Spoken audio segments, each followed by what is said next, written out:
बिस्मिल्लाहिर्रहमानिर्रहीम। अस्सलामुअलैकुम दोस्तों, मेरा नाम आसिफ खान और आप देख रहे हैं इंडियन मुस्लिम। मुगल बादशाहों में औरंगजेब रहमतुल्लाह अलैह एक ऐसे बादशाह गुजरे हैं जो आज के हिंदुओं की आंखों में सबसे ज्यादा खटकते हैं। खटकना लाजमी है क्योंकि औरंगजेब ने इनके पूर्वजों के अत्याचारों और कुप्रथाओं से जनता को आजादी दिलाई थी, और दूसरी तरफ औरंगजेब रहमतुल्लाह अलैह एक पक्के सच्चे मुसलमान थे, दीन इस्लाम पर चलने वाले मुगल बादशाह थे। और यही कारण है कि आज भारत के हिंदुत्ववादी लोग औरंगजेब आलमगीर को क्रूर और हिंदू विरोधी शासक मानते हैं। औरंगजेब ने कैसे सत्ता हासिल की? उन्होंने हिंदुओं पर जिजिया क्यों लगाया? औरंगजेब के आदेश पर मंदिरों को क्यों तोड़ा गया? इन सभी सवालों के जवाब इस वीडियो में दिए जाएंगे, इसलिए वीडियो को आखिरी सेकंड तक देखना। औरंगजेब आलमगीर रहमतुल्लाह अलैह का जन्म 3 नवंबर 1618 ईस्वी को दाहोद गुजरात में हुआ था। वे शाहजहां और मुमताज महल की छठी औलाद थे। औरंगजेब के पिता शाहजहां उस समय गुजरात के सूबेदार थे। औरंगजेब बचपन से ही काफी बहादुर और होशियार थे। उन्होंने बचपन में ही आधी से ज्यादा कुरान हिफ्ज कर ली थी और हदीस व फिक़ह की कई किताबों का मुताला कर चुके थे। उनको अरबी और फारसी जुबान में महारत हासिल थी। वो एक आला दर्जे के जंगजू थे।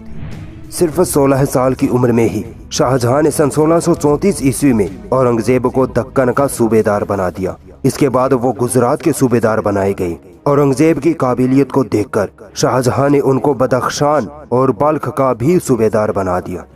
शाहजहां 1657 ईस्वी में ऐसा बीमार हुआ कि उसका अंत करीब समझा जाने लगा। ऐसे में शाहजहां के तीनों बेटों दारा शिकोह, शाह सुजा और औरंगजेब में सत्ता हासिल करने का संघर्ष शुरू हो गया। शाह सुजा तो भागकर बर्मा के अरकान क्षेत्र में छुप गया और फिर औरंगजेब ने अपने पिता शाहजहां को आगरे के किले में कैद कर दिया। औरंगजेब ने अपने पिता को इसलिए कैद किया था क्योंकि शाहजहां ताजमहल बनाने के चक्कर में सल्तनत का सारा खजाना बर्बाद करने लगा था। अपनी आशिकी के सनक में उसने सल्तनत को कमजोर कर दिया था। इसके बाद औरंगजेब ने अपने भाई दारा शिकोह को गद्दारी के जुर्म में फांसी पर चढ़ा दिया। दारा शिकोह एक ऐसा इंसान था जो दीन इस्लाम से दूर जाने लगा था और अपनी सल्तनत से गद्दारी करके दुश्मनों में जा मिला था। अंग्रेजी इतिहासकार ऑड्रे ट्रुस्के का कहना है कि दारा शिकोह मुगल साम्राज्य को चलाने या जीतने की क्षमता नहीं रखता था और न ही वो औरंगजेब की राजनीतिक समझ और तेज तर्रारी का मुकाबला कर सकता था। औरंगजेब की हुकूमत का अधिकतर वक्त जंगों में, बगावतों को खत्म करने में और अपने अंदर पल रहे गद्दारों से निपटने में लगा रहा। औरंगजेब ने दक्षिणी भारत में बीजापुर और गोलकुंडा को फतह कर लिया था। इसी बीच शिवाजी की मराठा सेना भी औरंगजेब से टक्कर लेने की हिम्मत कर चुकी थी। औरंगजेब आलमगीर ने जयपुर के बुजुर्ग राजपूत सेनापति जयसिंह को शिवाजी से जंग लड़ने भेज दिया। जयसिंह के पास तजुर्बा और हौसला दोनों खूब थे। जयसिंह की कमान में मुगलिया सेना ने शिवाजी को हरा दिया और शिवाजी को औरंगजेब के सामने हाजिर किया गया। शिवाजी को कैद कर लिया गया, मगर शिवाजी चालाक खोपड़ी थे। वो औरंगजेब की कैद से फरार हो निकले। औरंगजेब का सबसे मजबूत दुश्मन शिवाजी को ही माना जाता था। शिवाजी के बाद मराठे औरंगजेब को खास चुनौती नहीं दे पाए। सन 1679 यानी 1689 तक औरंगजेब आलमगीर ने अपनी बहादुरी और शुजाअत के बलबूते पर मुगल सल्तनत की सीमाओं को वहां तक पहुंचा दिया था जहां तक अकबर भी नहीं पहुंचा पाया था। दोस्तों, औरंगजेब रहमतुल्लाह अलैह का मानना था कि उनके पूर्वजों ने दीन इस्लाम से दूरी बनानी चाहिए और सेकुलरिज्म के नाम पर सल्तनत में ऐसे नियम कानून राइज कर दिए जो दीन इस्लाम के खिलाफ थे और जिनकी वजह से सल्तनत नाकारा होने लगी थी। शराब पीना, जुआ, नाच गाना, मुजरा, हराम चीजों को हलाल कर देना, ये सब चीजें उस वक्त में होने लगी थी। इसलिए औरंगजेब रहमतुल्लाह अलैह ने अपनी सल्तनत में शरीयत नाफिज कर दी, यानी कुरान और हदीस का कानून लगा दिया और इस संविधान को फतवाए आलमगीरी नाम दिया गया। और इसके बाद उन्होंने सिक्कों पर कलमा खुदवाना, भांग की खेती करना, शराब पीना, नाच गाना, मुजरा करना आदि चीजों पर पाबंदी लगा दी। यहाँ तक कि सन 1663 ईस्वी में औरंगजेब ने सती प्रथा पर भी प्रतिबंध लगा दिया। सती प्रथा हिंदुओं में एक ऐसी अमानवीय प्रथा थी जिसमें किसी औरत का पति मर जाने पर उस औरत को भी अपने पति की चिता पर जिंदा लेटाकर जला के मार दिया जाता था। ऐसी अमानवीय प्रथा को औरंगजेब ने बंद करा दिया था। यही सबसे बड़ा कारण था कि उस वक्त के जाट और राजपूत समुदाय के कुछ कट्टर समूहों ने औरंगजेब के खिलाफ बगावत छेड़ दी। दोस्तों, हर देश अपनी अर्थव्यवस्था को बढ़ाने और देश को चलाने के लिए अपनी जनता से टैक्स वसूलता है, और औरंगजेब रहमतुल्लाह अलैह ने भी अपनी सल्तनत को बढ़ाने के लिए ऐसा किया था। औरंगजेब ने सन 1689 में अपनी रियाया में मुसलमानों पर ज़कात और हिंदुओं पर जिजिया कंपलसरी कर दिया था। इसी जिजिया को लेकर आज के कट्टरपंथी हिंदुत्व के लोग औरंगजेब पर आरोप लगाते हैं कि औरंगजेब ने हिंदुओं के साथ भेदभाव किया था, मगर हकीकत अलग है।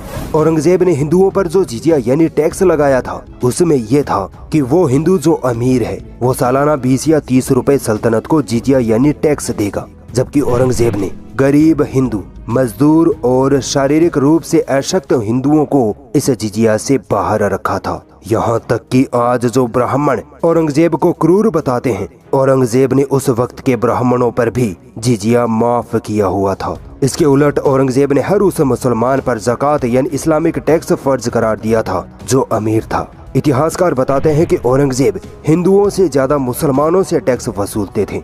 अब अगर हिंदू ये कहते हैं कि औरंगजेब का हिंदुओं से टैक्स लेना गलत था, तो उनको बताना चाहूंगा कि जब मराठों ने दक्षिण के बड़े हिस्से को मुगलों से जीत लिया था, तब वहाँ हिंदू मराठों ने मुसलमानों से तो मोटा टैक्स लिया, जबकि हिंदुओं से बिल्कुल भी टैक्स नहीं लिया। ये असली पक्षपात था जो हिंदुओं ने मुसलमानों के साथ किया था, मगर हिंदू भाई कभी इस भेदभाव के बारे में मुंह नहीं खोलते। औरंगजेब से पहले के राजाओं ने भारत की आवाम पर बहुत सारे अलग अलग प्रकार के टैक्स लगा रखे थे, जिनको औरंगजेब ने शरीयत यानी इस्लाम के खिलाफ बताकर बंद कर दिया था। औरंगजेब ने तकरीबन 80 प्रकार के टैक्स को जनता पर माफ करके उनको सहूलियत दी थी। अक्सर हिंदुत्ववादी सोच वाले हिंदू कहते हैं कि औरंगजेब ने हिंदुओं पर जानबूझकर अत्याचार किए। औरंगजेब हिंदुओं को नीचा समझता था, मगर जब हम सही इतिहास पढ़ते हैं तब पता चलता है कि औरंगजेब ने दूसरे मुगल बादशाहों से ज्यादा हिंदुओं को अपने प्रशासन में शामिल किया हुआ था। औरंगजेब के पिता शाहजहां की हुकूमत में सेना के विभिन्न पदों, दरबार के दूसरे अहम पदों और बाकी सभी पदों में हिंदुओं की तादाद 24% थी, जबकि औरंगजेब की हुकूमत में ये तादाद बढ़कर 33% हो गई थी। औरंगजेब की सेना में बड़े बड़े पदों पर बड़ी संख्या में हिंदू राजपूत नियुक्त थे। मराठों और सिखों के खिलाफ जंग में औरंगजेब की मुगलिया सेना की कमान अक्सर हिंदू राजपूत सेनापति के हाथ में होती थी। इतिहासकार यदुनाथ सरकार तो यहाँ तक लिखते हैं कि एक समय खुद शिवाजी भी औरंगजेब की सेना में मनसबदार थे। इन बातों से आप अंदाजा लगा सकते हैं कि औरंगजेब की हुकूमत में किस तरह हिंदू महफूज थे और हुकूमत में बड़े बड़े पदों पर काम करते थे, और औरंगजेब को इनसे कोई दिक्कत नहीं थी। मगर आज के व्हाट्सएप यूनिवर्सिटी वाले पाठक IT सेल वालों के बनाए गए इतिहास को पढ़कर एक महान बादशाह औरंगजेब को सिर्फ अपने मकसद के लिए बदनाम करने पर तुले हुए हैं। याद रखो, इतिहास छुपाया जा सकता है मगर मिटाया नहीं जा सकता। औरंगजेब का हिंदू मंदिरों को तोड़ना, बस यही सबसे बड़ा कारण रहा है कि हिंदुओं ने औरंगजेब को जमा के बदनाम किया और कर रहे हैं। औरंगजेब ने हिंदू मंदिर क्यों तोड़े, कब तोड़े, किसके हाथों तोड़वाए, इन सवालों से हिंदुत्ववादी लोगों को कोई लेना देना नहीं। बस इस धुन में लगे रहते हैं कि औरंगजेब ने हमारे हजारों मंदिरों को तुड़वाया था। दोस्तों, औरंगजेब आलमगीर ने जितने मंदिर तुड़वाए थे उससे ज्यादा तो बनवाए थे। मंदिरों के लिए जमीन दान दी थी, पैसे दान दिए थे। विश्व प्रसिद्ध इतिहासकार रिचर्ड ईटन के मुताबिक औरंगजेब का मंदिरों को ढहाने के पीछे धार्मिक कारण नहीं बल्कि राजनीतिक कारण थे। औरंगजेब की सल्तनत में जाटों और राजपूतों के कुछ कट्टर संगठनों ने बगावत छेड़ रखी थी, और ये लोग कुछ मंदिरों में छुपकर बादशाह को मारने की साजिश रचते थे। इन्हीं मंदिरों में इनको बाहर से भी मदद की जाती थी। औरंगजेब की सेना इन लोगों को मार पीट कर भगा देती थी, मगर ये लोग फिर उन्हीं मंदिरों में जमा हो जाते। इससे तंग आकर औरंगजेब ने तकरीबन 15 ऐसे मंदिरों को तुड़वा दिया जिनमें बगावतें पनप रही थी। ठीक इसके उलट औरंगजेब रहमतुल्लाह अलैह ने कई मंदिरों का निर्माण भी करवाया था। किंग्स कॉलेज लंदन की इतिहासकार कैथलीन बटलर और कई बड़े इतिहासकार दस्तावेजों के साथ बताते हैं कि औरंगजेब ने कई हिंदू मंदिरों को दान दिया था। जिनमें बनारस का जंगम बाड़ी मठ, चित्रकूट का बालाजी मंदिर, इलाहाबाद का सोमेश्वर नाथ महादेव मंदिर और गुवाहाटी का उमानंद मंदिर सबसे जाने पहचाने नाम हैं।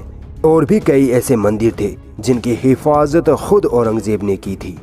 दोस्तों, औरंगजेब ने जहां राजनीतिक कारणों से मंदिरों को तोड़ा था तो वहीं मस्जिदों को भी तोड़ा था, जिनमें सबसे मशहूर गोलकुंडा की जामा मस्जिद है। गोलकुंडा का राजा औरंगजेब को टैक्स नहीं दिया करता था और उसने अपना खजाना एक जगह जमीन में गाड़ कर उस पर मस्जिद बना दी थी। जब औरंगजेब को इसका पता चला तो औरंगजेब ने वो मस्जिद तोड़वा दी और खजाना निकलवा लिया। ये सारे तथ्य ये साबित करते हैं कि औरंगजेब कभी भी हिंदुओं के खिलाफ नहीं हुआ, ना ही उन पर अत्याचार किए। औरंगजेब को बदनाम करने का सिलसिला तब शुरू हुआ जब आरएसएस का जन्म हुआ था और 80-90 के दशक में यह सिलसिला और तेज हो गया। मगर क्या करें, नफरत के प्रेमियों को समझाना समय की बर्बादी ही है। इनको अब नफरत की ऐसी अफीम चटा दी गई है कि इनकी मुसलमानों से नफरत अब इनके मरने के बाद ही खत्म होगी या शायद उसके बाद भी न हो। औरंगजेब रहमतुल्लाह अलैह ने तकरीबन 50 सालों तक हिंदुस्तान पर हुकूमत की।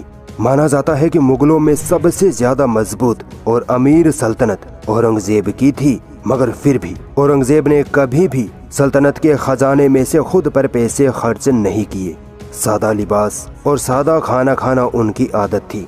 अपनी जीविका चलाने के लिए वो कुरान की कॉपियां बनाते और टोपी सीकर उनको बेचते थे। 50 साल हिंदुस्तान पर हुकूमत करने के बाद 3 मार्च सन 1707 ईस्वी में लगभग 90 वर्ष की उम्र में औरंगजेब रहमतुल्लाह अलैह इंतकाल फरमा गए। उन्होंने अपनी कब्र के बारे में ऐसा लिखा था कि उनकी कब्र बहुत ही सीधी सादी बनाई जाए। उनकी कब्र औरंगाबाद जिले खुलदाबाद में स्थित है।